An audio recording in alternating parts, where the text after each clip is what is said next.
আসছে গোপাল, যাচ্ছে গোপাল, ভাবছে গোপাল, হাসছে গোপাল, আসছে গোপাল, যাচ্ছে গোপাল, ভাবছে গোপাল, হাসছে গোপাল।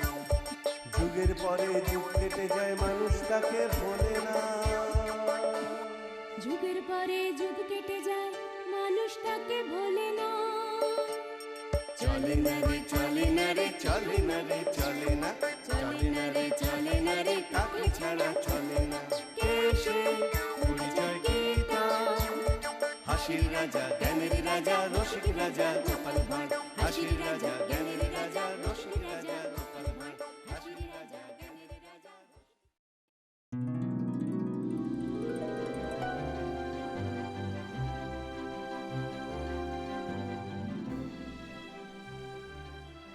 দেখেছেন মহারাজ কত ধান?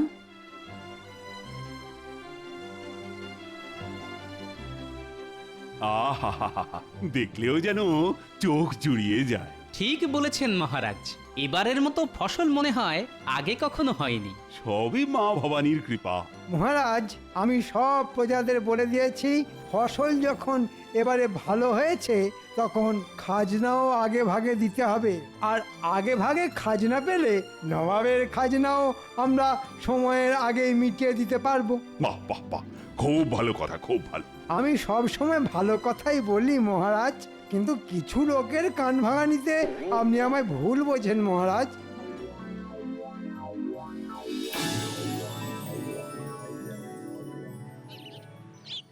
আচ্ছা গোপাল, বলো তো এটা কি ফুলের গাছ? এ ফুল গাছের কোনো নাম নেই মহারাজ, কেননা এ গাছ পথের ধারে বেড়ে ওঠা বুনো ফুলের গাছ। এ হতেই পারে না, গাছ আছে অথচ গাছের নাম নেই।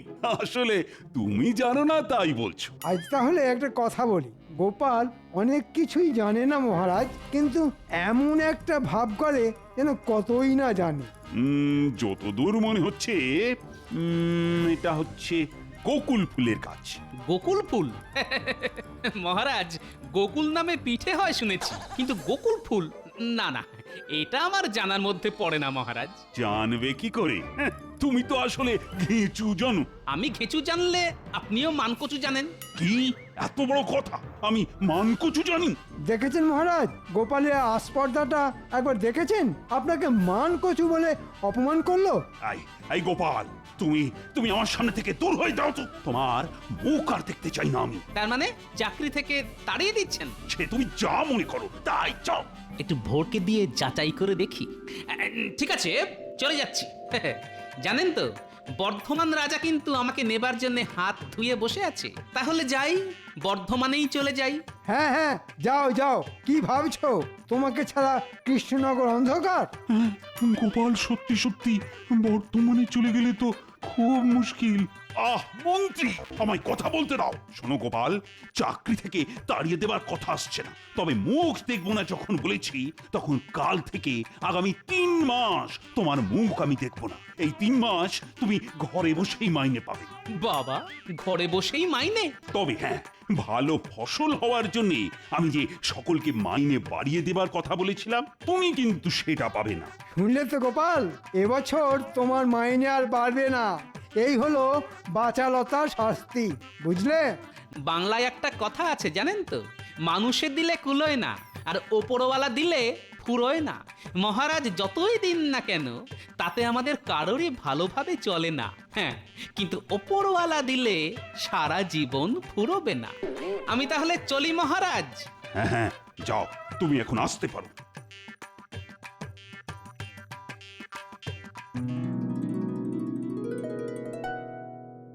গিন্নি, ও গিন্নি, কোথায় গেলে গো? মহারাজের সঙ্গে তো বেড়াতে গিয়েছিলেন, হ্যাঁ? তা এত তাড়াতাড়ি ফিরে এলে যে? আরে মহারাজ 3 মাস সবেতন ছুটি দিয়ে দিলেন। উমা, সে কি কথা গো? বলা নেই কোয়া নেই, 3 মাস ছুটি? তা কেন? হ্যাঁ, তা কি করে বলবো? তা এই 3 মাস কি করবে কিছু ভেবে দেখেছো কি? হ্যাঁ, কেন? খাবো দাবো আর নাতি নাতনিদের সঙ্গে খেলা করবো। দাও চাটি খেতে দাও দেখি, বড্ড খিদে পেয়েছে।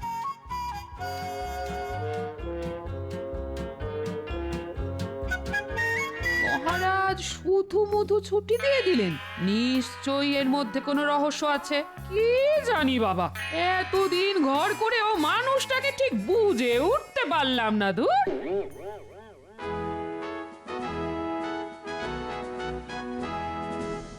বলো কি উজির, কৃষ্ণচন্দ্র এবার আগে ভাগেই সব খাজনা মিটিয়ে দিয়েছে? তাহলে আর বলছি কি জাহাপানা, শুনলাম এবছর কৃষ্ণনগরে আশাতিরিক্ত ফসল ফলেছে, আর তাতেই কৃষ্ণচন্দ্রের এত লাফালাফি। সে তুমি যাই বলো না কেন, আমার অধীনস্থ সব রাজাদের মধ্যে ওই তো সর্বপ্রথম খাজনা পাঠালো। হ্যাঁ, তা পাঠালো, কিন্তু সেটা তো নিয়ম মাফিক।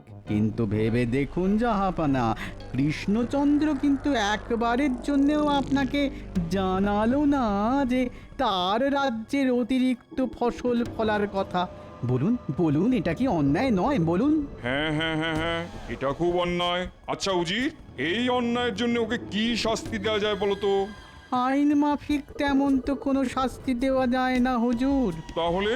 তবে ওকে মোক্ষম রকম প্যাঁচে ফেলে, মানে ঘুরিয়ে উত্তম রকমের শাস্তি দেওয়া যায়। তাহলে আর দেরি করছো কেন? মাথা খেলিয়ে এক্ষুনি একটা মোক্ষম রকমের প্যাঁচ বের করে ফেলো। আমাকে তাহলে একটা দিন সময় দিন জাহাপানা, কালকেই এমন একটা প্যাঁচের কথা বলবো না, হাজার চেষ্টা করেও কৃষ্ণচন্দ্র সেই প্যাঁচ কেটে বেরোতে পারবে না। কৃষ্ণচন্দ্রকে নিয়ে আমার সমস্যা নেই, কিন্তু ভয় তো গোপালকে নিয়ে, ও যদি প্যাঁচ কেটে দেয়। এবার আর সেটি হবে না, দেখবেন গোপালও কেমন দাঁত ছড়কুটে পড়বে। বাবা বাবা বাবা বাবা বাবা, বহুত খুব বহুত খুব বহুত খুব। তাহলে যত তাড়াতাড়ি পারো প্যাঁচ মারো, প্যাঁচ, বুঝলে?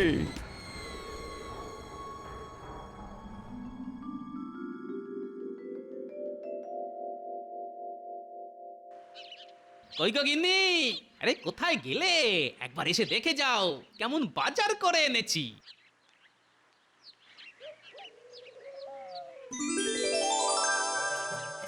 মা গো মা, কোথায় যাবো গো? ইপটে বুড়ো আজ হাত খুলে কত বাজার করে এনেছে গো। এই দেখো দেখো দেখো, থলি ভর্তি আনাজপাতি আর পাক্কা 100 ওজনের একটা ইলিশ। জমিয়ে রাখো তো, আজ নাতি নাতনিদের নিয়ে একেবারে জমিয়ে খাবো। আমরা তাহলে এখন কি খেলবো দাদু? ডাঙ্গুলি না কুমির ডাঙ্গা? ডাঙ্গুলি না, কুমির ডাঙ্গা। ডাঙ্গুলি না না, ডাঙ্গুলি ডাঙ্গুলি, কুমির ডাঙ্গা বলছি না, ডাঙ্গুলি। আহা, আস্তে আস্তে, ওরে বাবা, আর চেঁচিয়ে কানে পোকা বের করে দিস না তো। দুটো খেলাই হবে, প্রথমে কুমির ডাঙ্গা, পরে ডাঙ্গুলি। বাহ বাহ, দারুণ দারুণ, কি মজা। কি মজা, কি মজা, কি মজা। কাল বললো একটা দিন সময় দিন, তার মানে আজই তো সেই দিন। কিন্তু এত বেলা হয়ে গেল, উজিরের তো পাত্তা নেই। এসে গেছি জাহাপানা, এসে গেছি। সে তো দেখতেই পাচ্ছি। তা ওই প্যাঁচের কি হলো, প্যাঁচ? জাহাপানা বলছি আসলে কি হয়েছিল জানেন? আমার এই মাথার মধ্যে যে বুদ্ধির কৌটোটা আছে না, তার ঢাকনাটা কিছুতেই খুলতে চাইছিল না। মাথার মধ্যে বুদ্ধির কৌটো, তার আবার ঢাকনা? তার ঢাকনাটা খুলছে না, এখনো আটকে আছে? না জাহাপানা, অনেক কসরত আর বিস্তর টানাটানি করে শেষমেশ ঢাকনাটা খুলেছে। খুলেছে? বহুত খুব বহুত খুব বহুত খুব। বলো বলো বলো বলো বলো, ঢাকনা খোলার পর তার থেকে কি বুদ্ধি বেরিয়ে এলো? ঢাকনা খুলতেই তার থেকে হু হু করে বেরিয়ে এলো শুধু প্যাঁচ আর প্যাঁচ, প্যাঁচ আর প্যাঁচ, আর সেই প্যাঁচের পর প্যাঁচ গেঁথে এমন একটা প্যাঁচের মালা গেঁথে এনেছি না, যা ওই কৃষ্ণচন্দ্রের গলায় ফাঁসের মতো জড়িয়ে ধরবে। শুধু কথার জাল বুনো না উজির, প্যাঁচের কথা বলো। হ্যাঁ হ্যাঁ হ্যাঁ, এইটা বলছি।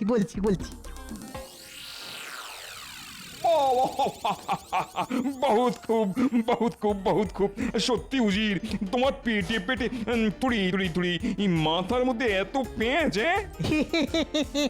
তবে আমি হলপ করে বলতে পারি, কৃষ্ণচন্দ্র তো কোন ছাড় খোদ গোপাল অবধি এই প্যাঁচ কেটে বেরোতে পারবে না। তাহলে নিয়ে এসো কাগজ কলম, এক্ষুনি আমার নামে পত্র লিখে কৃষ্ণনগরে পাঠাও। উড়িয়ে দাও কৃষ্ণচন্দ্রের চোখের ঘুম।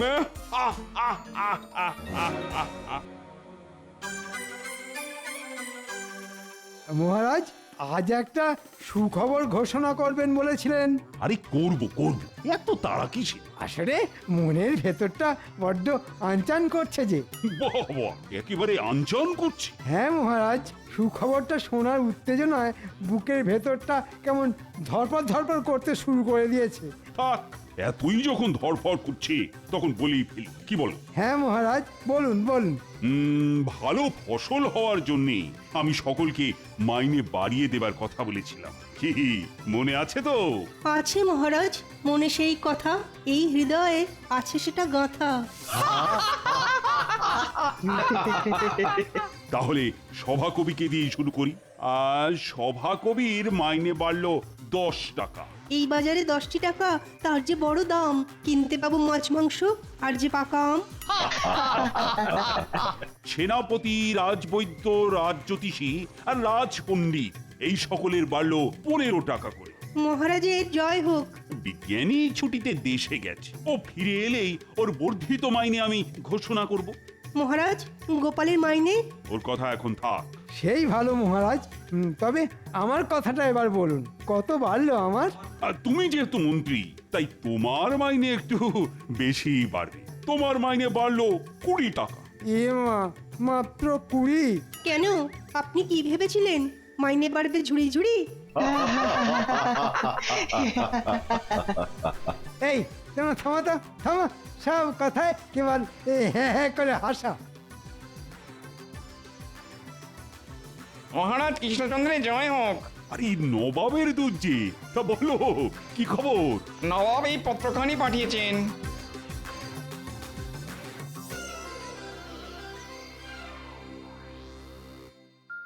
হঠাৎ করে চিঠি? কিসের চিঠি রে বাবা? এবারে তো আগে ভাগেই খাজনা পাঠিয়ে দেওয়া হয়েছে, তাই মনে হয় নবাব খুশি হয়ে এই চিঠি পাঠিয়েছেন। হতে পারে। পড়ো তো দেখি, পড়ো। কৃষ্ণচন্দ্র, আশা করি সব কুশল। বরাবরের মতো তুমি এবারেও কড়ায় গন্ডায় খাজনা মিটিয়ে দিয়েছ। এবার আবার যথেষ্ট আগে ভাগে। আমি এতে খুব খুশি হয়েছি। কি মহারাজ, বলেছিলাম না? চিঠিতে আর কিছু আছে কি? হ্যাঁ, এখনো কিছুটা লেখা আছে। তাহলে পড়ো। আমার অনেক দিনের বাসনা যে দিনের বেলাতে আমার প্রাসাদে কিছুক্ষণের জন্য হলেও যেন রাতের আঁধার নেমে আসে। দিনের বেলায় রাতের আঁধার? কি অদ্ভুত বাসনা রে বাবা। তুমি যদি খুবই স্বল্প ব্যয়ে আমার প্রাসাদে দিনে রাতের অন্ধকার নামিয়ে আনতে পারো, তাহলে অনেক ইনাম পাবে তুমি। আর না পারলে 5000 মোহর জরিমানা হবে, আর সেই সাথে 500 বিঘা জমিও কেড়ে নেওয়া হবে, আর সেই সাথে 5 সপ্তাহের জন্য কারাবাস। হ্যাঁ, বলে কি? দিনের বেলা রাতের অন্ধকার নামিয়ে না আনতে পারলে এইরকম শাস্তি? চিন্তা করবেন না মহারাজ, চিন্তা করবেন না, ও কিছু একটা হয়ে যাবে। কিছু হয়ে যাবে মানে? বলি, লেখাগুলোর মানে কি তুমি বুঝতে পেরেছো? এই দিনের বেলা রাতের অন্ধকার নামিয়ে আনতে হবে। হ্যাঁ, তা তো হবেই। তা কি করে হবে? খুব সোজা ব্যাপার মহারাজ। প্যান্ডেলওয়ালাকে ডেকে নবাবের সমস্ত প্রাসাদের ওপর প্যান্ডেল বেঁধে দেব। ব্যাস, তাহলেই আলো ঢুকতে না পেরে দিনের বেলাতেই রাতের অন্ধকার। হ্যাঁ, কি মহারাজ, এমন পাকাপোক্ত বুদ্ধি দিলাম বলুন? ঘিঁচু বুদ্ধি দিলে, কচু বুদ্ধি দিলে। কেন মহারাজ, খারাপ কিসের? বলি, নবাবের প্রাসাদের আয়তন আর উচ্চতা ভেবে দেখেছো? বিশাল ওই প্রাসাদকে প্যান্ডেল দিয়ে ঢাকতে গেলে ভিটে মাটি না চাঁটি হয়ে যাবে। আমার মাথায় একটা বুদ্ধি এসেছে। তাই না? তা বলো শুনি। জঙ্গল থেকে ওই বড় বড় বট ও অশ্বত্থ ইত্যাদি গাছ নিয়ে গিয়ে ওই নবাবের প্রাসাদের চারপাশে বসিয়ে দেবো। ব্যাস আলো ঢুকতে না পেরে দিনের বেলাতেও রাতের অন্ধকার নেমে আসবে প্রাসাদে। তোমার মুন্ডু আসবে। কেন মহারাজ? গাছ দিয়ে প্রাসাদের ধারগুলো না হয় ঢাকলে, কিন্তু প্রাসাদের মাথাটা ঢাকবে কি করে? তা মাথা দিয়ে আলো ঢুকবে না? হ্যাঁ, ওই মাথার কথা তো খেয়াল ছিল না। ঠিকই তো। বিপদের সময় তো কোনো কিছুরই খেয়াল থাকে না তোমাদের। অপদার্থের দল সব। যাও যাও, সকলে বাড়ি যাও তো, আজকের মতো রাজসভা বন্ধ। ও হ্যাঁ, যতদিন না নবাবের এই ঝামেলার ফয়সালা হচ্ছে, ততদিন কিন্তু কারো মাইনে আর বাড়ছে না। যা হয়ে গেল।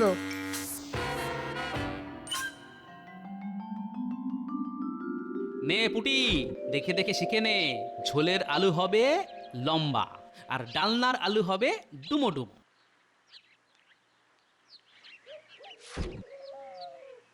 মা, এ কি করছো? তুমি আবার আনাজ কাটতে বসেছো কেন? তাতে কি হয়েছে গিন্নি?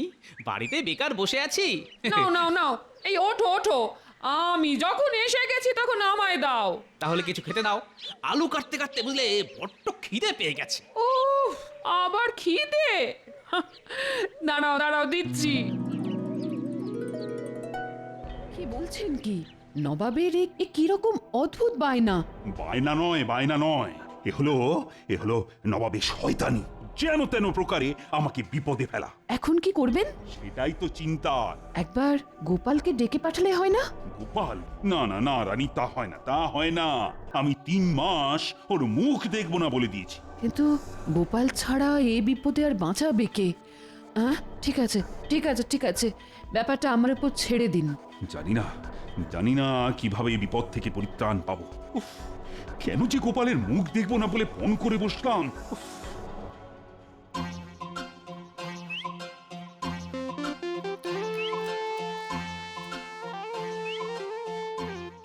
আরে রক্ষী, খবর কি? তোমাকে একবার রাজবাড়ি যেতে হবে। ও, মহারাজ ডেকেছেন বুঝি? মহারাজ নয়, রানীমা বললেন খুব দরকার। হঠাৎ করে রানীমা ডেকে পাঠালেন কেন? ঠিক আছে, তুমি যাও, আমি মুড়িটা খেয়েই আসছি।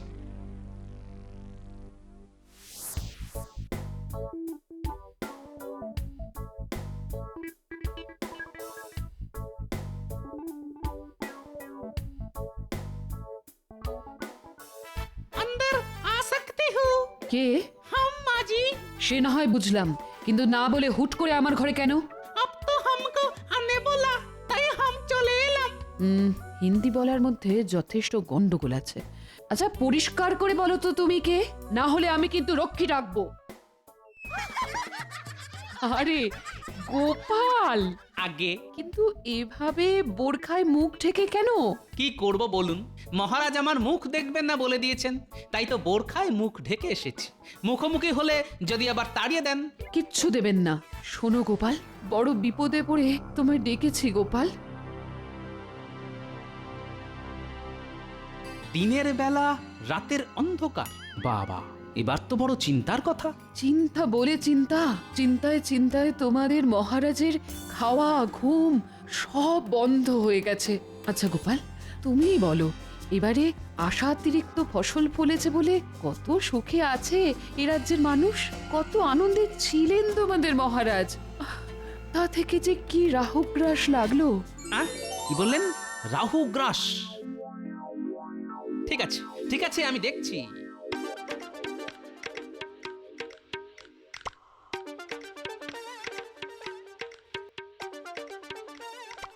রাজজ্যোতিষী বাড়ি আছেন নাকি? আরে আরে গোপাল যে, এসো এসো এসো এসো, ভেতরে এসো, ভেতরে এসো।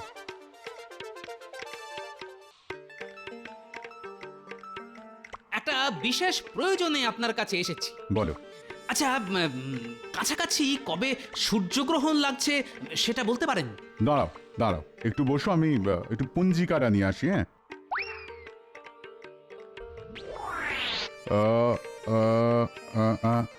আরে সামনেই তো। কবে? এই তো এই মাসের 22 তারিখ অমাবস্যা। ওই দিন সকাল 10:15 গতে পূর্ণগ্রাস সূর্যগ্রহণ। ঠিক আছে, আমি চললাম। কি ব্যাপার, ঝড়ের মতো এলো আবার তুফানের মতো চলে গেল। আশ্চর্য!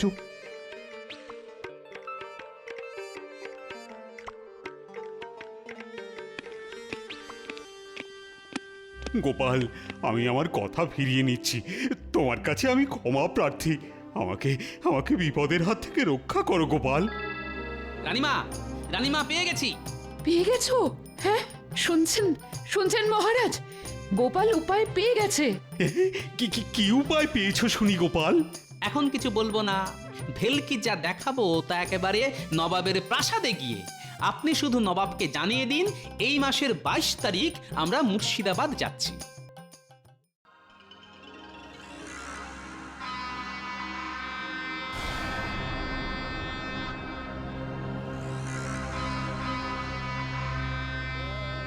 কি কৃষ্ণচন্দ্র, দিনের বেলা রাতের অন্ধকার দেখাতে এসেছো?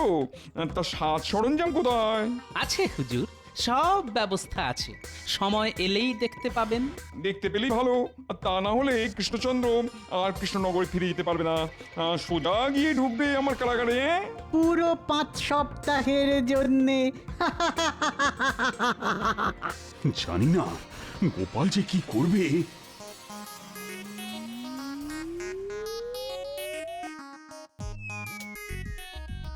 আরে, ঘরের ভেতরে সব অন্ধকার হতে শুরু করে দিল যে। হ্যাঁ, তাই তো। আর একটু অপেক্ষা করুন হুজুর, দেখবেন আপনার বাসনা মতো দিনের বেলাতেও রাতের আধার নেমে আসবে আপনার প্রাসাদে। এ কি কি এ কি, এই সারা ঘর তো অন্ধকার হয়ে গেল গোপাল। এটা তুমি কি করে করলে? আমি কিছুই করিনি, যা করেছে রাহু, কারণ বাইরে যে পূর্ণগ্রাস সূর্যগ্রহণ শুরু হয়ে গেছে। পূর্ণগ্রাস সূর্যগ্রহণ? কই কই, দেখি দেখি দেখি।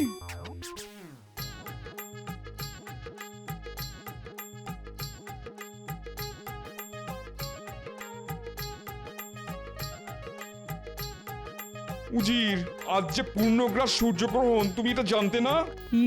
মানে সূর্যগ্রহণের ব্যাপারটা তো ঠিক মাথায় ছিল না। কি জাহাপনা, আপনার বাসনা পূর্ণ করে দিলাম তো। না না না, তুমি কি করে পূর্ণ করলে? সূর্যগ্রহণ তো একটা স্বাভাবিক ব্যাপার। মানছি আপনার কথা, কিন্তু আপনার অস্বাভাবিক বাসনাকে চরিতার্থ করতে প্রকৃতির স্বাভাবিক ব্যাপারটাই যথেষ্ট নয় কি? তার উপর স্বল্প ব্যয়ে শুধু না, একেবারে বিনামূল্যে। তোমাদের বোকা বানাতে চেয়েছিলাম, কিন্তু গোপাল তুমি তো দেখছি আমাকে পুরোপুরি বেকুব বানিয়ে দিলে। উজির, আজ্ঞা করুন জাহাপানা।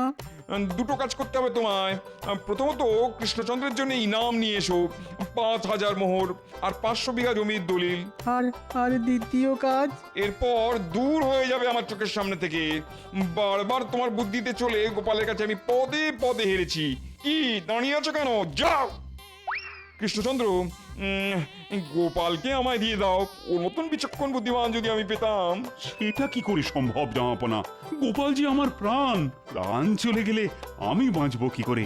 ওর মাইনে বাড়বে না বলেছিলাম, এখন তো দেখছি মাইনেটা দ্বিগুণ করে দিতে হবে। যাক, কথাটা শুনো কান জুড়লো। শুধু মন্ত্রী মশাই যদি শুনতে পেত। বেড়ে বলেছো গোপাল। হ্যাঁ